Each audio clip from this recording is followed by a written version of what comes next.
When I dress up, it's all in the footwear. The majority of the money is in the footwear. Good idea. Absolutely. Because women look at shoes. Absolutely. Why do women look at shoes? Women will look at shoes because shoes is a detail, and women will make judgments about how you take care of major elements of your life based on the small details, like your shoes.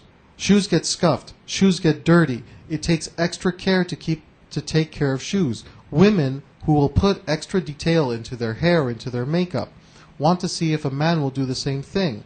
If a man doesn't take care of the tiny details, it means certain areas of his life are in shambles. Why? Not because that's a man's reality. That's a woman's reality. When a woman doesn't take care of details, she feels, not necessarily reality, she feels that her life is out of control when the details are not taken care of. So she, because that is her reality, she takes that perspective and superimposes it on the men. This is why when women see men wearing white socks with black pants, what's the rule of fashion? Color of the socks must match the color of the pants.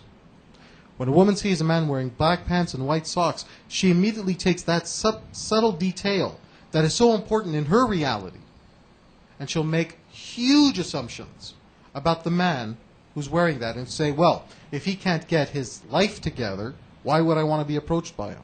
Mm-hmm. Here's another little thing just about how, and again, I base this only on my experience, not what I've studied.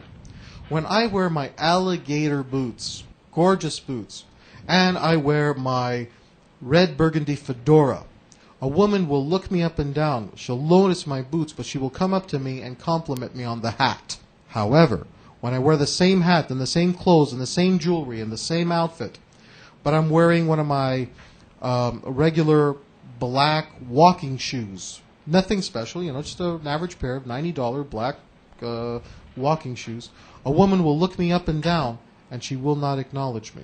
She won't compliment me on the hat. It's the same hat, same outfit. But if I'm wearing the alligator boots, she'll compliment me on the hat, not the shoes. Although the shoes is what initially attracts her. Why? The shoes are a detail. Now, I should be very clear here that my black walking shoes, I don't take care of them. They're scuffed up. People have stepped on them. It's my everyday shoe. I go out there in the rain. But my alligator boots, I put on the mink oil. I scrub them. I clean them. I take excellent care of them. I spray them with weather-resistant silicone. I take care of them.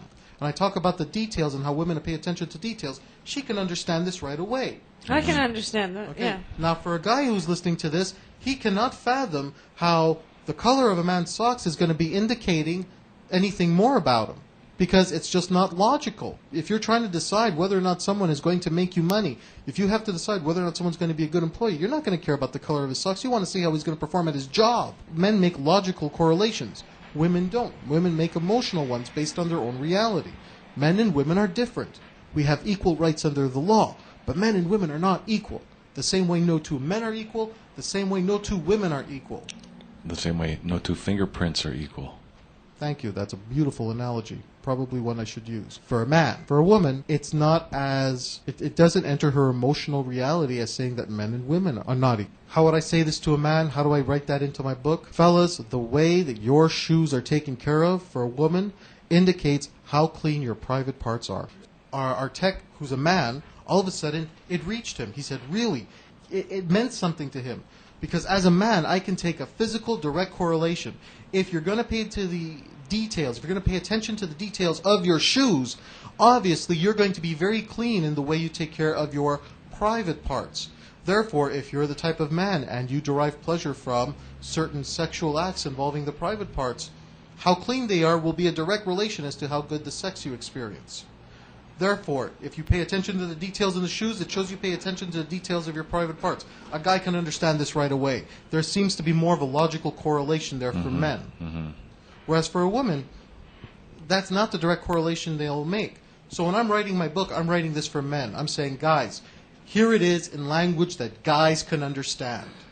One of the people that I really hope will benefit from my book, and if I can make the world a better place and save a couple of marriages, then my life here has meant something. I will want women not to read the book because they're just going to get offended by it, but if they buy it and give it to their husbands to try and save a failing marriage, I'm hoping that that's something they'll do. The book is written in such a way that, yes, it's going to be offensive, but damn it, guys will understand finally something that women have been trying to explain to them for years. But they try to explain it to them on a level that women are, that men just don't seem to connect. They're explaining it to the men on women's terms. Exactly. And finally, Frank, you've come along. And said, guys, don't be stupid. I smack him across the head and say, take care of your shoes because it represents what your privates smell like. Boom. All of a sudden, guys can get that. One of the reasons that I will tell men, take care of your shoes. Wear a ring that symbolizes something for you. Wear a watch that symbolizes something for you. Wear a necklace that has a particular meaning. Get a tattoo that symbolizes you more than any other symbol out there. Because with each one of these things is a story. Same thing about fingernails. Women paint their fingernails. They spend so much time in details with them. They buy the false nails. It's a tool to attract. It's a tool to represent. Ladies do this because how she manages her fingernails tells you something about her. That's why she does it. She's trying to say, I can't tell you directly that I take care of myself, but if you notice that my fingernails are wonderfully detailed and trim and cut, that should tell you that I would be a good provider and a good mother for your children. Guys don't get that. When a guy is told, keep your nails trim, keep your nails clean, because it says something about the way you take care of yourself overall. Guys don't think of that. We're thinking, yeah, but I work in a sewer. My hands are always dirty. I can't keep my fingernails clean. I work as a computer technician. I need my nails to be longer so I can pick up little tiny pieces and in building a computer. So how would I explain this to a man? The woman gets this right away. Oh, it's detail-oriented. I understand that. Women understand the importance of it. How do I explain this to a guy? Guys, keep your fingernails trim. Why? Because when a girl sees it, she's thinking about what that's going to feel like when you put it inside her. And she doesn't want to be cut. She doesn't want to start to bleed. She wants it to feel good. So if your fingernails are clean and trim, more likely that she will let you touch her on the inside. For a guy, that makes perfect sense. But for a woman, it feels like, is that all you think about? Sex? Are you just being crude? Am I just a piece of meat to you that and the only reason you're going to keep your hands clean is to try and put it inside me? I'm a human being. You don't like me for me. You only want me for my body. Women are right when they say that. What they don't understand is men communicate on a very crude level. If you communicate it to a man along the lines of, guy, make sure your fingernails are clean, or don't be surprised that your wife turns you down for sex when you try to touch her. Ah, I get it now, because I'm a man. Men will understand this type of communication. Women will be offended by it. I will be called a pig. I am expecting hate email. I already get some hate email, which you'll find on my website is posted, where people freak out about the type of questions that I'll ask my guests. But guess what? It works. I don't care about the theory. I don't care whether or not what I'm saying is true or false.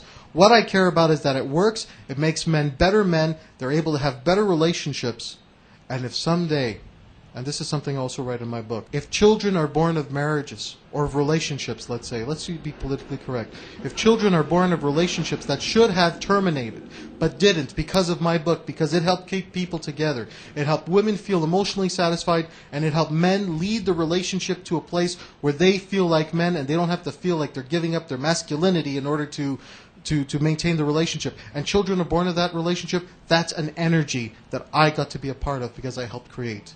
And in that way, even if I'm not remembered after I die, I'm still a part of that energy that I helped create. And that way, I get to be immortal. And that's my goal in this. Not only to turn a profit from the sale of the book, but so that I have made the world a better place somehow for my being here. And not everybody understands that, but that really is at the heart of the motivation. It's for completely selfish reasons. I want to be remembered, and if I can't be remembered, at the very least I can be immortal in the form of an energy. From Loser to Seducer is the story of Frank B. Kermit. This book marks the triumph of a nice guy over most of his inner demons. This includes going from being a loser to managing 5 lovers at the same time, his first Valentine's date with 2 women at the same time, and getting back the one that got away. Want to learn how you can change your life? Buy this book at franktalks.com.